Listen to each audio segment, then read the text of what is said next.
बिस्मिल्लाहिर्रहमानिर्रहीम। अस्सलाम वालेकुम स्टूडेंट्स। अब हम करने जा रहे हैं 2023 first year accounting 2023 question number 10। अच्छा, सवाल में बेसिकली लिखा था use the data from question number 9, लेकिन मैंने क्या किया कि भाई सवाल पूरा कॉपी भी वापस कर लिया ताकि सवाल को देखने में आसानी हो, ताकि ज़्यादा ऊपर नीचे में करना ना पड़े। तो पहले ट्रायल बैलेंस गिवन है, डेबिट साइड और क्रेडिट साइड भी गिवन है हमारे पास। ठीक है, फिर डेटा फॉर एडजस्टमेंट है, जिससे हमने एडजस्टिंग एंट्री बना ली, तो हमें एडजस्टमेंट देखने की ज़रूरत नहीं है। ठीक है ना, तो मैं काम करता हूँ एडजस्टिंग एंट्री को डिलीट ही कर देता हूँ, बिकॉज इससे हमने एडजस्टिंग एंट्री बना ली है। ठीक है ना, फिर है प्रिपेयर एडजस्टेड ट्रायल बैलेंस। ये मैंने वैसे सवाल में 9 में लिखा हुआ है, आप डिलीट तो कर नहीं सकते खैर, लेकिन समझाने के लिए मैंने सारा कर लिया। और एडजस्टिंग एंट्री पिछले क्वेश्चन नंबर 9 में बना चुके हैं वर्किंग में, और वहाँ पे भी। तो दोबारा एडजस्टिंग एंट्री नहीं समझाऊंगा क्योंकि 9 में ऑलरेडी हो चुकी है, तो रिपीट हो जाएगी। तो now adjusted trial balance required है और बैलेंस शीट रिक्वायर्ड है। ठीक है ना भाई, तो पहले बनाते हैं एडजस्टेड ट्रायल बैलेंस। तो पहली चीज क्या है मेरे पास, पहले कॉलम बना, उसके में नेम ऑफ कंपनी क्या है मेरे पास, काजी ट्रेडर्स। तो मैंने लिखा हमने नाम Kazi traders, adjusted trial balance for the period ended December 31st 2022, serial number, title of account, debit credit. पहली चीज क्या लिखी है सवाल में देखें, कैश 48,000 है, मैंने लिखा कैश 48,000। उसके बाद क्या है नेक्स्ट, अकाउंट रिसीवेबल है कितना, 1,40,000, अकाउंट रिसीवेबल लिख दिया 1,40,000। और एडजस्टिंग एंट्री में अकाउंट रिसीवेबल नहीं है, सही है। इसके बाद क्या है नेक्स्ट, मर्चेंडाइज इन्वेंट्री कितनी है, 70,000 है, लिख दी मर्चेंडाइज इन्वेंट्री 70,000। उसके बाद क्या है, मर्चेंडाइज इन्वेंट्री के बाद ऑफिस सप्लाईज है 5,000, एंट्री में ऑफिस सप्लाईज है या नहीं देखूं मैं, हाँ है, ऊपर थी 5,000, यहाँ हो रही है 3,000 से क्रेडिट। तो एसेट्स है, बढ़ेगा तो डेबिट, कम होगा तो क्रेडिट होगा। तो 3,000 से क्रेडिट हुई, 5 माइनस 3 करा कितनी आएगी ऑफिस सप्लाईज, 2,000 ऑफिस सप्लाईज आ जाएगी। ठीक है, ये देखना पड़ेगा, डेबिट होगी तो प्लस करेंगे, क्रेडिट होगी तो माइनस, क्योंकि एसेट्स है, एसेट बढ़ता है डेबिट, कम होता है क्रेडिट होता है। ऑफिस सप्लाईज के बाद क्या है नेक्स्ट, फर्नीचर फिक्स एसेट है 50,000, लिख दिया फर्नीचर 50,000। इसके बाद है परचेजेस 2 लाख, परचेज लिखेंगे हम 2 लाख। उसके बाद क्या है नेक्स्ट, परचेज के बाद है सैलरीज एक्सपेंस 3,500, एंट्री में देखते हैं सैलरी एक्सपेंस है, ऊपर है 3,500, और एंट्री में हो रहा है डेबिट 700 से, तो क्या कर देंगे, प्लस कर देंगे, 3,500 प्लस 700 4,200 आ जाएगा सैलरी एक्सपेंस। उसके बाद है प्रीपेड इंश्योरेंस कितना है, 2,000, एंट्री में क्या है, प्रीपेड इंश्योरेंस क्रेडिट हो रहा है 1,500 से, तो 2,000 माइनस 1,500 कितना आ जाएगा, 500।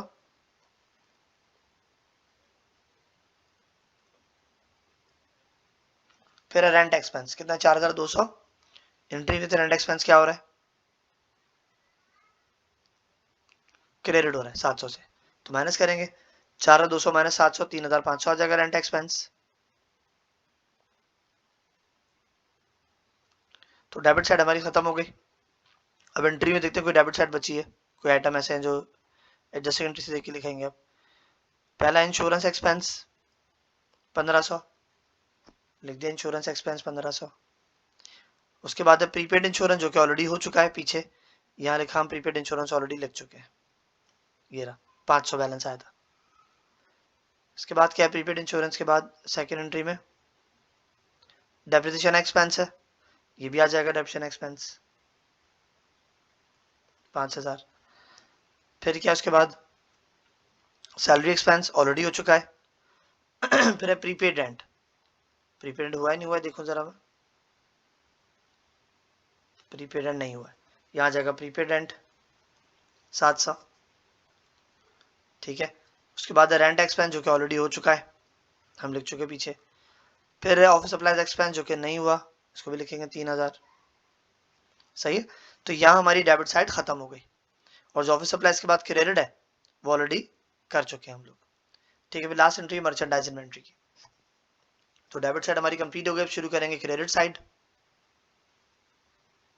पहला क्या अकाउंट पेबल है 22,700, लिखा अकाउंट पेबल 22,700 और एडजस्टिंग में नहीं है अकाउंट पेबल। उसके बाद क्या है नेक्स्ट, सेल्स 340, लिख दी सेल्स 3,40,000।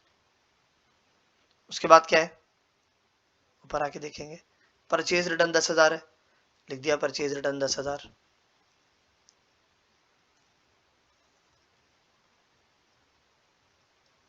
कैपिटल है 1.5 लाख, कैपिटल लिख दिया 1.5 लाख।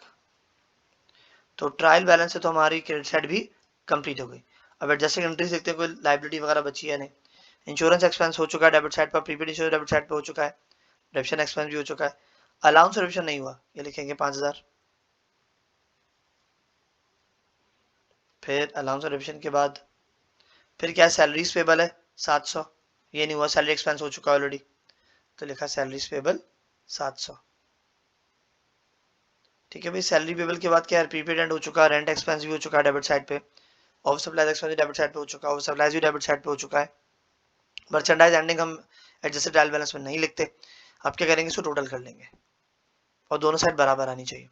तो डेबिट साइड सारी प्लस करेंगे, लाइन बनाए, 48,000, 1,40,000, 70,000, 2,000, 50,000, 2 लाख, 4,200, 500, 3,500, 1,500, 5,700 और 3,000, सब प्लस करा तो टोटल कितना आया मेरे पास 528,400। फिर क्रेडिट टोटल करूंगा, account payable 22,700, sales 340, purchase 10,000, 1.5 lakh, capital 5,000 allowance of depreciation और 700 सैलरीज पेबल, प्लस करा कितना आया 528,400। तो एडजस्टेड ट्रायल बैलेंस हमारा बैलेंस हो गया, दोनों साइड बराबर आ गई। अब आएंगे हम किस पे, बैलेंस शीट पे। हेडिंग डाली नेम ऑफ कंपनी कैबे Kazi traders, balance sheet as on December 31st और 22। अब लिखेंगे आप, क्योंकि रिपोर्टेड फॉर्म बोला तो इस तरह बनेगी, कॉलम बना के पहले लिखेंगे एसेट्स, फिर लिखेंगे करंट एसेट्स। हम एडजस्टेड ट्रायल बैलेंस से भी ढूंढ के भी डायरेक्ट कर सकते हैं, वरना पूरी एडजस्टमेंट वगैरह साथ करना पड़ेगा। पहले क्या कैश है कितना है 48,000, फिर रिसीवेबल है 140,000 और मर्चेंडाइज ओपनिंग नहीं एंडिंग आती है, तो ये वाली मर्चेंडाइज नहीं आएगी, ये वाली आएगी 80,000। तो लिखा मैंने cash 48, account receivable 140, merchandise ending 80,000। सही, सिर्फ करंट एसेट लिख रहा हूं पहले। उसके बाद क्या आएगा, ऑफिस सप्लाईज 2,000 है, करंट एसेट्स है, लिख दिया ऑफिस सप्लाईज करंट एसेट्स है। उसके बाद क्या है नेक्स्ट, फर्नीचर फिक्स एसेट अभी नहीं लिखेंगे, परचेज एक्सपेंस है नहीं लिखेंगे, सैलरी एक्सपेंस है। प्रीपेड इंश्योरेंस मिला मुझे, तो मैंने लिखा प्रीपेड इंश्योरेंस 500, फिर रेंट एक्सपेंस है, इंश्योरेंस एक्सपेंस है, डेप्रिसिएशन एक्सपेंस है। फिर मिला मुझे प्रीपेड रेंट, ये क्या होता है हमारा करंट एसेट होता है प्रीपेड। सही है, तो अब लिखेंगे प्रीपेड रेंट, और कोई करंट एसेट मुझे नहीं दिख रहा है, इसके बाद मैंने लिख दिया प्रीपेड रेंट 700, सबको प्लस करा, टोटल करंट एसेट कितना आया 271,200। फिर हेडिंग डालूंगा फिक्स एसेट्स की। अब ढूंढता हूं जैसे ट्रायल बैलेंस में फिक्स एसेट कौन सा है मेरे पास, एक मिला मुझे सिर्फ फर्नीचर, कितने का 50,000, लिखा फर्नीचर 50,000। इसमें से लेस होगा अलाउंस फॉर डेप्रिसिएशन, कितना है भाई 5,000 है, लेस किया अलाउंस फॉर डेप्रिसिएशन 5,000, कितना आ जाएगा 45,000। और कोई फिक्स एसेट नहीं है, तो 271,200 प्लस 45,000, टोटल एसेट्स आ जाएगा मेरे पास 316,200। ये रिपोर्ट फॉर्म बना रहा हूं, तो पहले मैंने इस तरह बनाई बैलेंस शीट, अकाउंट फॉर्म में नहीं बनी है ये। ठीक है, अब आते हैं लाइबिलिटी पे, पहले इक्विटीज लिखूंगा, फिर लिखूंगा लाइबिलिटीज। तो लाइबिलिटी कौन कौन सी क्रेडिट साइड से मिलेगी मुझे, पहला क्या है अकाउंट पेबल कितना 22,700, लिख दिया अकाउंट पेबल 22,700। उसके बाद क्या है नेक्स्ट, अकाउंट पेबल के बाद सेल्स रेवेन्यू है, परचेज रिटर्न है, कैपिटल है, अलाउंस रेवेन्यू, सैलरी पेबल मिला एक और लाइबिलिटी 700, लिख दी सैलरी पेबल 700। दोनों को सम किया कितना है टोटल लाइबिलिटी 23,400 आ गई। अब लिखते हैं ऑनर्स इक्विटी, पहले आएगा कैपिटल, कितना है कैपिटल भाई,